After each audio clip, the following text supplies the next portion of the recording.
Nigga, I'll bust your head if you bang his hole. Nigga, I'll bust your head if you bang his hole. Nigga, I'll bust your head if you bang his hole. Nigga, I'll bust your head if you bang his hole. It's King God. Kill it, Eastro, kill it, Eastro, kill it, Eastro, kill it, Eastro, kill it, Eastro, kill it, Eastro, kill it, Eastro, kill it, kill it, Eastro, kill it, Eastro, kill it, Eastro, kill it, Eastro, kill it, Eastro, kill it, Eastro, kill it, Eastro, kill it. Killing Eastro say he coming through my back door. His cousin Jody crossed his head with my 44. He never had a bitch, don't know how to treat a hoe. Big tongue kissing in the middle of the dance floor. Now everybody watch your bitch cause he ain't had now. He used to jack his dick and daddy still smoke, yeah. Me personally, people, you might not think weed have no effect on your quick decisions or, whatever, but it does. I can't say that. I'm not gonna name the state, but I remember my sister was dating this guy. I think he was from New York. And, he was into robbery, armed robbery, heist, things like that, like you see on TV. He was more into those type of things. And I was like 19 or 20 years old. I was staying on Gobby Road. And he called me one day and he had a job that he needed another man for. And it was out of state, you know what I'm saying? So he explained to me what it was. It was like a liquor store. Excuse me. But he had like an inside connect, you know what I'm saying? So what we was gonna do was we was gonna go to that state, get a hotel in the city of that state, and then the inside job at the store was gonna let us know when the guy or the girl was making the drop. And how they made the drop was they would walk from their store across the plaza, big plaza, parking lot, and then enter the bank and make the drop. You know what I'm saying? We talking about anywhere between $10,000 to $15,000 in a bag that's carried by one person across the parking lot to the bank. And nobody didn't notice or didn't know what this person was doing. It was a regular day. And no, sometimes you do things right up under people's noses before they won't, see. But in this case, we had an inside job. We had an inside connect. So we was aware of what was taking place. So like I said, we went to that state and we got a hotel in the city of, the store location or whatnot. So actually it was like 30 minutes away. We didn't want to be so close. So it's like 30 minutes away. So we at the hotel and we really just waiting for that call to come to us that they finna make the drop within the next hour. Therefore, we had enough time to get to the location of the store and set up, you know what I'm saying, and watch that person come out of the store, just casually walking with a little zip bag with the money. I know how them store drops be. Excuse me. A little zip bag with the money in it. Walk across the parking lot to the bank. And what we was gonna do was intercept that person. So I remember being at the hotel, just smoking and listening to the music and whatnot, and he looking at TV. And I remember him saying to me twice on two separate occasions, like, man, you don't need to smoke before we do this, man. And me personally, I done, over 10 heists, I won't say heists, but 10, 20 robberies at this time, from smoking weed or not smoking weed. I go in there, I handle my business, then I'm out the door, you know what I'm saying? So, and then to me, it seemed like I could focus more when I don't smoke me a little nice little Kush blunt, or, Zaza or something like that. Just like when you play the game, you playing Madden, you smoking, you focus, you know what I'm saying? Some people, the marijuana stimulates their mind, stimulates their senses and things of that nature. And it does it for me, you know what I'm saying? I'm more focused when I don't smoke or whatnot. So I'm letting him know that, hey, man, don't worry about me, man. I done this, man. This ain't nothing to me, man. And then on top of it, it's a girl or a guy, and they walking with the money. just walking. You know what I'm saying? That's easy peasy. You know what I'm saying? So I thought. But anyway, like we said, we at the hotel. We waiting for the call to come through about the drop. You know what I'm saying? Like I said, anywhere between 10 to 15 bands. Well, you know, tell you the truth, between like 8 to 15 bands, being honest. You know, how much them folks are dropping a day. And when they make the drops, unlike other people, or unlike these days, because that was 20 years ago or whatnot, but they would make their drop in the morning time, more like in the noon. You know what I'm saying? Compared to where people make their drops at night or early in that morning. You know what I'm saying? So anyway, we at the hotel and we're waiting for that call to come through. So when the call finally came through, hey, that person finna make the drop. Like I said, the only thing that we was gonna do was go set up, wait till we identify that person coming out the store with the money bag, walking across the parking lot to the bank, and we was gonna intercept them. And actually, it was gonna be me who's doing the intercepting. So my sister boyfriend was gonna park, at a distance and watch the whole thing. And I'm just gonna be in the parking lot, a regular shopper.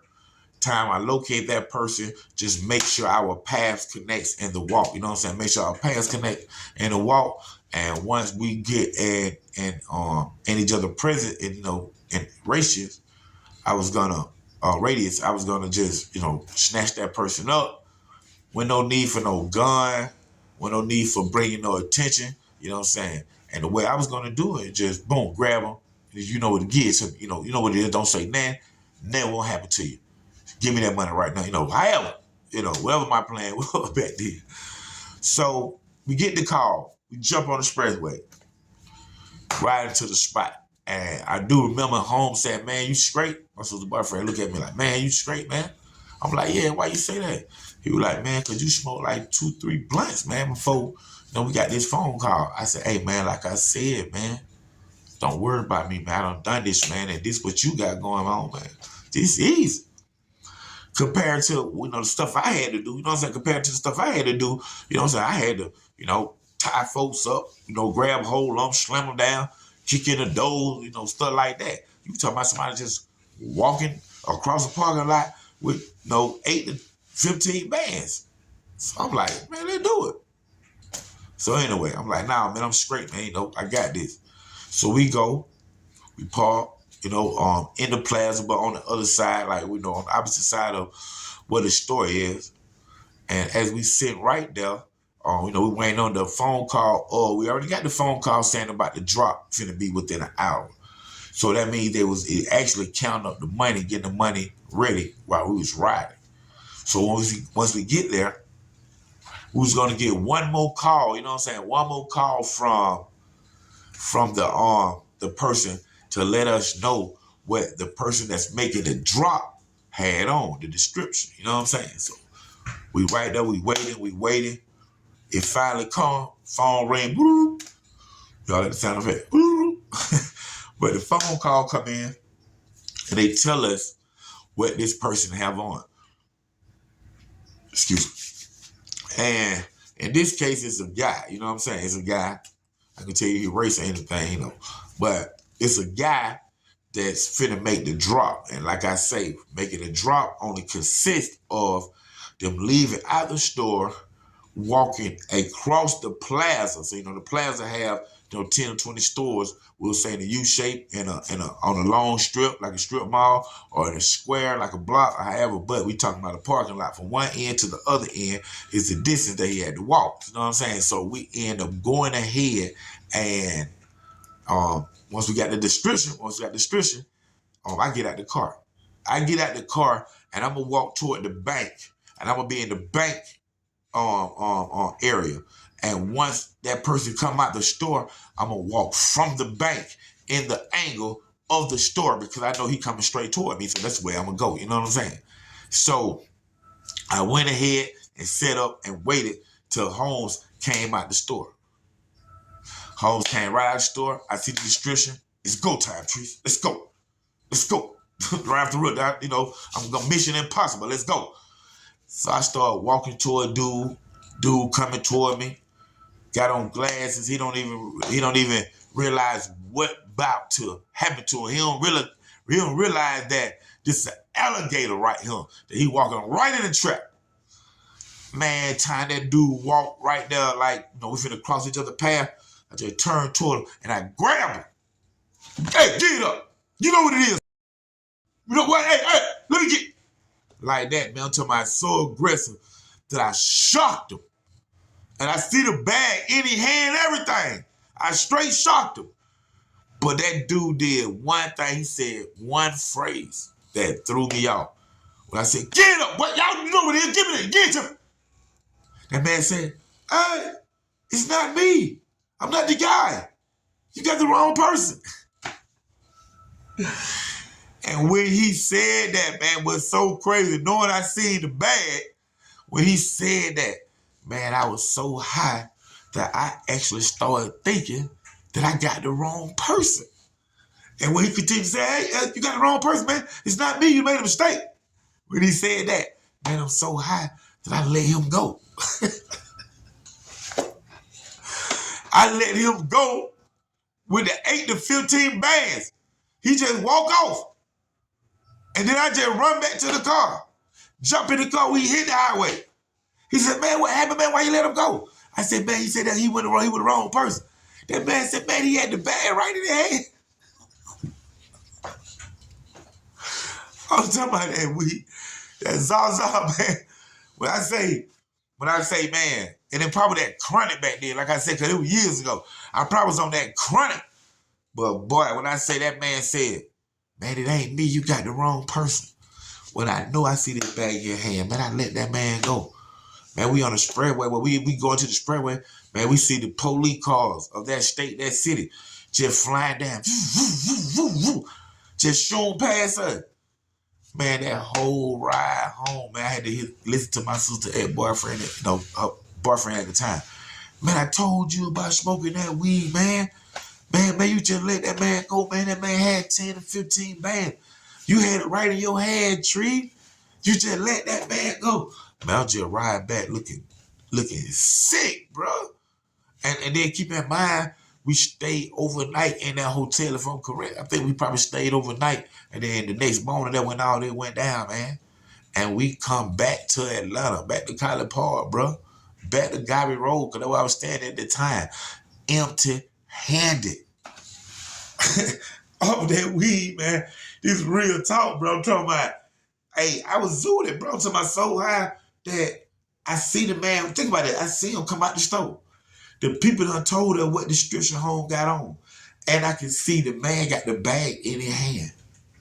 And I still let him go.